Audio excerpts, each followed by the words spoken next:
আসসালামু আলাইকুম dear viewers. আজ আমি একটি ক্লাস করব।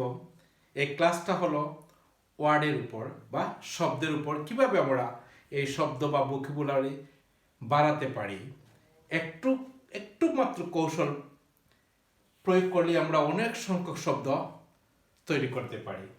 যেমন এই যে ট্রাই টু, আমরা ট্রাই টু শব্দের সাথে আমরা জানি ট্রাই টু চেষ্টা করা।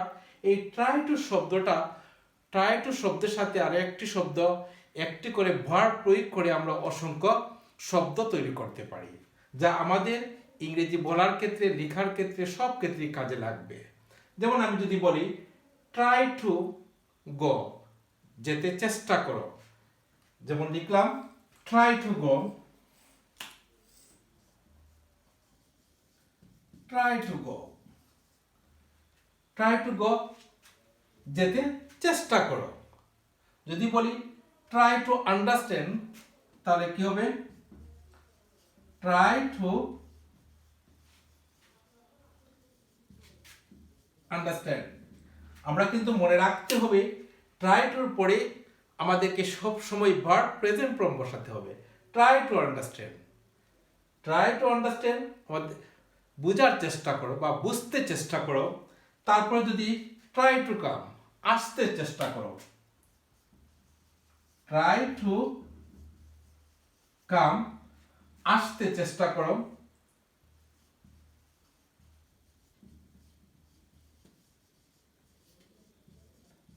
চেষ্টা করো, ট্রাই টু আন্ডারস্ট্যান্ড, বুঝতে চেষ্টা করো।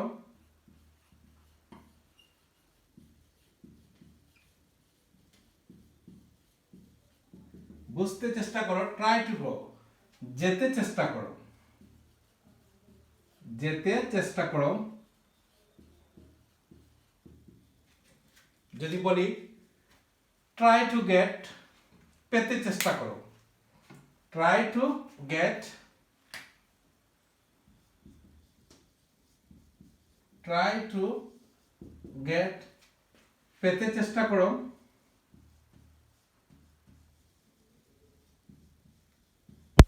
চেষ্টা করো।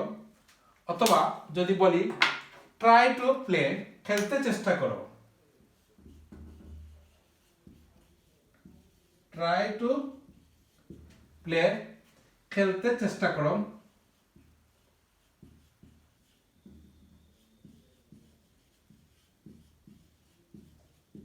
চেষ্টা করো, try to swim, try to swim,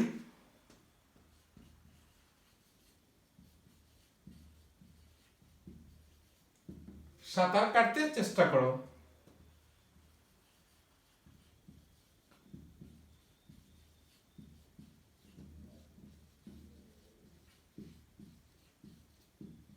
চেষ্টা করো।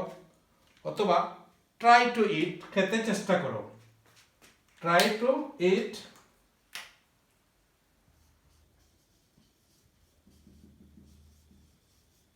ট্রাই টু ইট, খেতে চেষ্টা করো।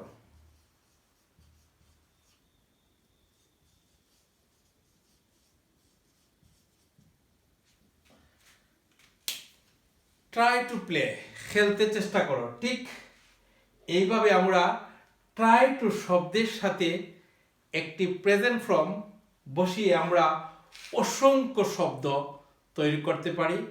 এগুলো আমাদের ইংরেজি বলার ক্ষেত্রে, লেখার ক্ষেত্রে সব ক্ষেত্রেই কাজে লাগবে। আপনারা এই ট্রাই টু এরপরে যে কোনো বার বসিয়ে যদি কমেন্ট বক্সে লিখবেন, আমি একটু দেখব। যদি ভালো হয় আপনারা যখন লিখবেন আমি একটু উৎসাহ পাবো। আমি আরো অনেক বেশি ক্লাস, আরো সুন্দর ক্লাস এবং গ্রামারের উপর আরো অনেক বেশি ক্লাস দেওয়ার চেষ্টা করব। ধন্যবাদ সবাইকে। আসসালামু আলাইকুম।